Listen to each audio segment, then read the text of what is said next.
يا صباح الفل عليكم، ازيكم عاملين ايه؟ معاكم وزة الفحار من قناة وزة الفحار.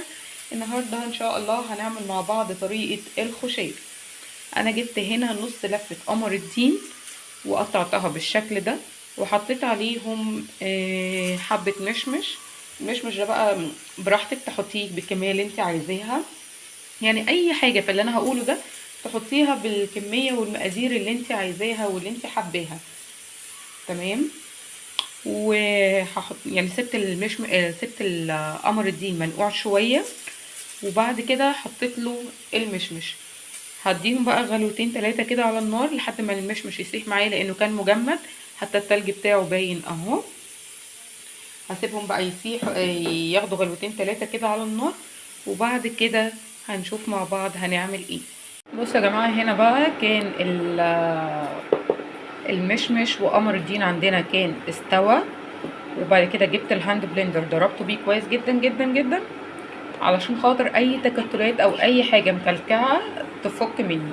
وضفت له سكر. السكر ده بيبقى حسب الرغبه، انت بتحبيه مسكر ولا لا، بتحبيه السكر مظبوط، بتحبي السكر زياده، بتحبي السكر قليل. دي حاجه ترجع لك. وما تنسيش ان كل المكونات اللي متضافاله بيبقى فيها نسبه سكر، فعشان ما تعمليش وتلاقي السكر عالي معاكي. تمام.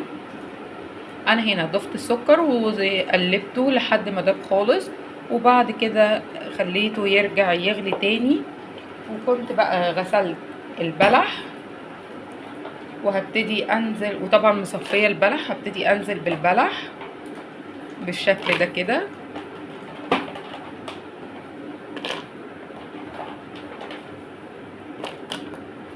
تمام. حسيتي ان العصير بتاعه تقيل، ممكن تخففيه بميه.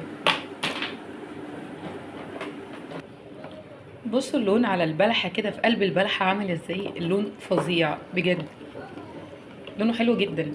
انا هخليه ياخد غلوتين كده 3 مع بعض بحيث ان البلح يستوي، لان اول ما احط بقية المكونات مش هتكمل غلوتين، يعني مش تاخد وقت خالص. وطبعا يا جماعة لما بتحطوا السكر وتيجوا تدوقوا، بتدوقوا بالمعلقة مرة واحدة بس، ما بتنزلوش فيها المعلقة للمرة التانية.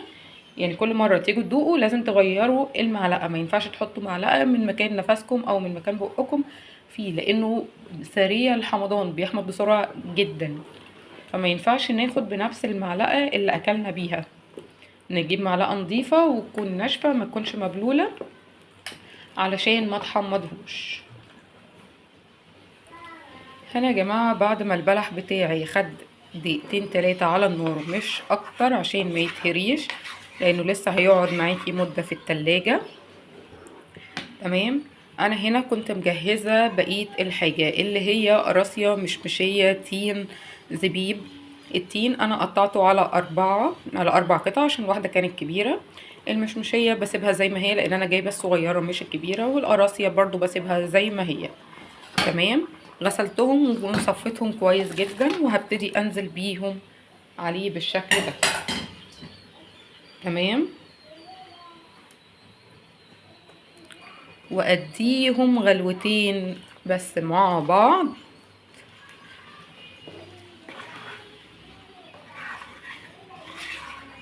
لان بقيه الحاجات دي يا جماعه ما بتاخدش وقت خالص خالص. هو في طريقه تانية ليه، ان انتي بتنقعيه من بالليل كله مع بعضه وبتقدميه تاني يوم، بس انا بصراحه مش بفضلها. انا بحب دي، وبحب الطعم بتاع الخشاف ده مش الخشاف التاني. التاني ما بحبش طعمه بصراحه، اللي هو بتنقعيه وبس كده من غير ما تعملي التريكات اللي احنا عملناها هنا. انا مش بحب طعمها خالص، لكن انا بحب الطريقه دي، بحس ان هو في مزازه كده وفي طعم تاني. انا اخليهم ياخدوا غلوتين 3 مع بعض واطفي عليهم على طول.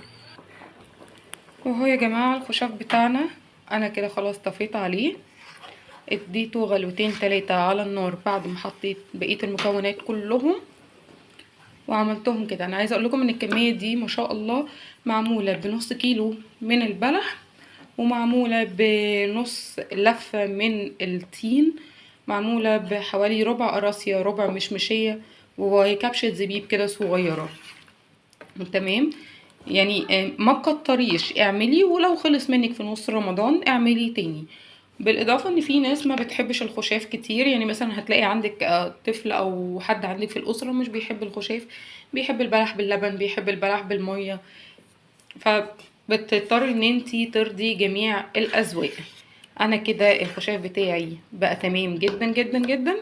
الحله دي انا عايزه اقولك هتقضيني لحد رمضان وهتفيض، يعني الكميه دي هتقضيني لحد رمضان وهتفيض كمان لحد بعد رمضان.